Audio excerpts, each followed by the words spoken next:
Pizza lovers যারা আছে আজকে আমার ভিডিও তাদের খুবই ভালো লাগবে, কারণ পিৎজা খেতে ভালোবাসে এরকম আমার বন্ধুদের মধ্যেই অনেকজন আছে। আর বাইরে মানে পিৎজা কিনে খেতে গেলে, আমি নাম করছি না কোম্পানিগুলোর, যা দাম আজকাল নেয় বাপরে বাপ, মানে সত্যিই গায়ে লাগে। তো পিৎজা করতে বাড়িতে কি কি লাগবে ডিটেলে আজকে দেখাবো। আমার মেয়ে পিৎজাটা বানিয়েছিল, তাই মেয়েই দেখাচ্ছে। আমি চিকেন পিৎজা বানিয়েছিলাম বাড়িতে নর্মাল, তার সাথে লেগেছে পিৎজা পাস্তা সস, তার সাথে লেগেছে চিজ সস আমুলের, টমেটো ফ্রেশ টমেটো সস, এটা ইচ্ছে হলে দিতেও পারো, অপশনাল, না হলে নাও দিলেও হয়, mayonnaise, chilli flakes, pizza oregano, তার সাথে পেরি পেরি পাউডার, এটাও ইচ্ছে হলে দিতে পারো, আবার ইচ্ছে হলে নাও দিতে পারো, আমি দিয়েছিলাম। 3 রকম ক্যাপসিকাম, লাল হলুদ বেল পেপার আর সবুজ ক্যাপসিকাম, তার সাথে অবশ্যই চিজ যেটা হিয়ার ভীষণ প্রিয়, আর একটা টমেটো রেখেছি। প্রথমে সবজিগুলোকে ভালো করে কেটে নিয়ে তারপরে কিমাটা, মানে চিকেন যেটা শ্রেডেড বা কিমা যাই দাও না কেন, সেটাকে সাদা তেলে সবজি দিয়ে অল্প করে সতে করে নিয়েছি, মানে ভেজে নিয়েছি। একটু নুন দিয়েছি, অরিগ্যানো দিয়েছি, তার সাথে দিয়েছি চিলি ফ্লেক্স, দিয়ে হালকা করে ভেজে নিয়েছি যেন পুরো কাঁচা কাঁচা না থাকে। প্রথমে কিমাটাকে ভেজে নিয়েছি, চিকেন কিমাটা। তোমরা ইচ্ছে হলে এর মধ্যে প্রনও দিতে পারো, মাশরুম দিতে পারো, আরও অনেক কিছুই দিতে পারো, যেটা তোমাদের পছন্দ। পনিরও দেওয়া যায়, এমনকি নিউট্রেলা নাগেটস যেগুলো ওই যে সয়াবিন, সেটাও সিদ্ধ করে দেওয়া যায়। হালকা করে সেটাকে আগে ভেজে নিয়ে তারপরে ভেজিটেবলসগুলো দিয়েছি, যাতে ভেজিটেবলসগুলোর কালার চেঞ্জ না হয়ে যায়। তারপরে বেশ মচমচে ক্রাঞ্চি থাকতে থাকতেই নামিয়ে নিয়েছি, নিয়ে এর ওপরে দিয়েছি। আমরা 2 দিন পরপর পিৎজা বানিয়েছিলাম। প্রথম দিন গোল গোল রিং রিং করে সব কাটা হয়েছিল সবজি, পরের দিন কিন্তু কুচো করে কেটেছিলাম। আর প্রথম দিন শ্রেডেড চিকেন দিয়েছিলাম, পরের দিন চিকেন কিমা দিয়েছিলাম।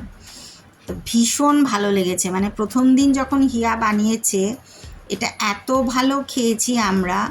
সুইট কর্নও ছিল, ভীষণ ভালো খেয়েছি। এই যে পিৎজাটা খাওয়ার পর মুখে বেশ একটা ক্রাঞ্চি ক্রাঞ্চি ভাব লেগেছে, তার সাথে চিজ আর এই সসগুলো, পিৎজার বানানোর যে সসগুলো মুখের মধ্যে ভীষণ ভালো লাগছে। আর সত্যি বলতে কি, দোকানের পিৎজায় না আমাদের কীরকম একটা গন্ধ লাগে, এই গন্ধটা নাকে আসলে আমার তো পিৎজা খেতে একদমই ভালো লাগে না।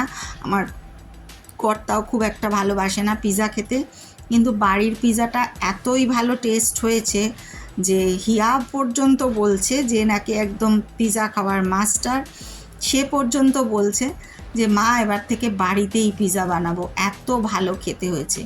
আর পিৎজার যে ব্রেডটা তোমরা দেখছো সেটা ব্লিঙ্কিট থেকে আনিয়েছিলাম, 40 টাকা প্যাকেট, এক প্যাকেটে 2টো থাকে, 20 টাকা করে পড়ছে পার পিস, সেটা খুবই নর্মাল। আমি মাকে একটু আগে গল্প করছিলাম যে একবার হিয়ার মাধ্যমিক না উচ্চ মাধ্যমিকের পর হিয়া বলল কি খাবি, জিজ্ঞেস করেছিলাম, রেজাল্ট বেরিয়েছে, খুব ভালো রেজাল্ট হয়েছে, তো বললো মা পিৎজা খাবো। মানে 800 না 850 টাকা দিয়ে ডমিনোস থেকে সেই পিৎজা আমি আনিয়ে দিয়েছিলাম। মানে চিন্তা করে দেখো মানে কি থাকে, আমি বলছি এটা কি সোনার উপর দিয়ে বানানো, মানে এত দাম কেন। তো যাই হোক, বাড়িতে বানিয়ে খুবই ভালো খেলাম। এর মধ্যে তোমরা অলিভ অ্যাড করতে পারো, মানে যার যেটা ভালো লাগে, অনেক কিছুই অ্যাড করা যায়, আর বেশ মশলাদার, বেশ ভালো হয় খেতে, তবে খুব একটা স্পাইসি না, যার জন্যে বাচ্চারা বড়রা সবাই ভালোভাবেই খেতে পারে, গ্যাস অম্বলের সেরকম খুব একটা সম্ভাবনা নেই। তো অরিগ্যানো দিলাম ওপর থেকে, তারপরে দিলাম হচ্ছে চিলি ফ্লেক্স, ঝালটা যার যার স্বাদ মতো সেরকমই মেশাবে।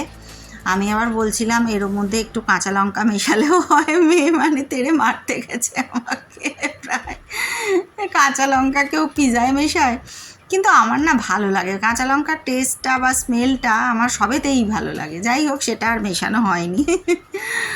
তারপরে ওপর থেকে চিজ দিয়ে ছড়িয়ে দেওয়া, সেটাও কোয়ান্টিটিটা তোমাদের নিজের ওপর নির্ভর করছে কে কতটা চিজ খাবে। দোকানে যেরকম ভরে ভরে চিজ দেয় সেরকম তো চিজ বাড়িতে দেবো না অবশ্যই, স্বাস্থ্যের পক্ষে এতটা ভালো না, আর গরমের দিনে ভালোও লাগে না সেটা।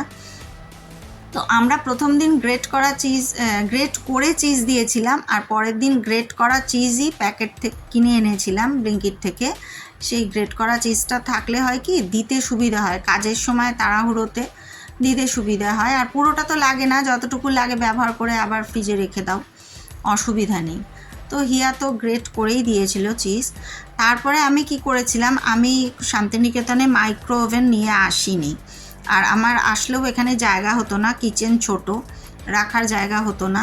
তাই আমি এটাকে কিভাবে করেছি, আমি গ্যাসে বসেই পাশ থেকে কিন্তু টুক করে একটু চিজের টুকরো আমি খেয়ে নিলাম, চুরি করে, তোমরা দেখতে পেলে কিনা জানি না। তো আমি এটা গ্যাসেই করেছি। প্রথমে একটা ফ্রাইং প্যান নিয়ে, মানে যেটা ননস্টিক ফ্রাইং প্যান, সেটাকে লো হিটে একটু গরম করে নিয়েছিলাম ঢাকা দিয়ে। তারপরে সেটাতে একটু হোয়াইট অয়েল দিয়ে হালকা করে বুলিয়ে, বেশি না, চুবিয়ে না, যাতে হালকা একটা তলাটা ধরে না যায়, সেজন্য হালকা করে একটু হোয়াইট অয়েল মাখিয়ে নিয়ে, ব্রাশ করে নিয়ে, তারপরে পিৎজাটা রেখেছিলাম মিনিট তিনেক রাখার পরেই ওপরে চিজটা দেখো পুরো মেল্ট হয়ে গেছে। আর আগে তো সবজিগুলো চিকেন কিমা এগুলো তো ভাজাই ছিল, সেগুলো তো কুক করার কোনো ব্যাপার নেই, ওপরে জাস্ট চিজটা মেল্ট হয়ে যাবে, আস্তে আস্তে ওটা নামিয়ে নাও ডিশে, ব্যাস মোটামুটি রেডি আমাদের পিৎজা। ডিলিশিয়াস হয়েছিল খেতে। হিয়া দেখাচ্ছে একটা এখনও তৈরি হয়নি, নিচের দিকটা আর ওপরের দিকটা হয়ে গেছে, আর এটা দুটোই তৈরি হয়ে গেছে। তৈরি হওয়ার পর দেখো চেহারাটা কেমন হয়েছে। আমি আমার ছেলে বৌমার জন্যও নিয়ে গেছিলাম কালকে, ওরাও খেয়ে বলেছে খুবই ভালো লেগেছে। তো বাচ্চাদের ভালো লাগা মানে পিৎজা তো চট করে বাড়িতে হয় না, বা চট করে আমরা রোজ রোজ কিনেও খাই না, তো যেদিন হয় সেদিন একটু স্পেশাল ব্যাপার থাকে, আর সেটা যদি খেতে সত্যিই ভালো লাগে, বিশেষত হোমমেড পিৎজা, যেটা দোকানে আমরা পাই না, হয়তো বাসি চিকেন দিয়ে দিল, সবজিগুলো বাসি দিল, বা যেখানে কুক করছে সেই জায়গাটা অপরিষ্কার থাকলো, অনেক কিছুই হতে পারে দোকানে খাবার খেলে, কিন্তু বাড়িতে তো সেই ভয়টা নেই। আমি একটা পিৎজা কাটার কিনে নিয়েছিলাম ব্লিঙ্কিট থেকে, তো সেইটা দিয়ে আস্তে আস্তে করে কাটলাম। আর সবথেকে বড় কথা হচ্ছে হিয়া ভালো খেয়েছে, আমার ছেলে বৌমা ভালো খেয়েছে, আর আমার কর্তা যে মোটে পিৎজা খায় না সেও খেয়ে বলছে না পিৎজাটা খুব ভালো হয়েছে, বাড়িতে আর একদিন করো। ব্যাস, আর কি, সার্টিফিকেট পেয়ে গেছি আমরা সবার থেকে, সেই জন্যেই তোমাদের দেখালাম। তোমরাও এভাবে বাড়িতে বানিয়ে করতে পারো, অনেক কম খরচে হয়ে যাবে, বাচ্চারা ভালো খাবে, বাড়ির সবাই ভালো খাবে। তাহলে রেসিপিটা ফুললি দেখালাম, তোমাদের যার যার মনে হয়েছিল যে শুধু রিল দিচ্ছি রেসিপিটা দেখাবো না, তা নয়। তাহলে আজকের মতো টাটা, ভালো থেকো সবাই।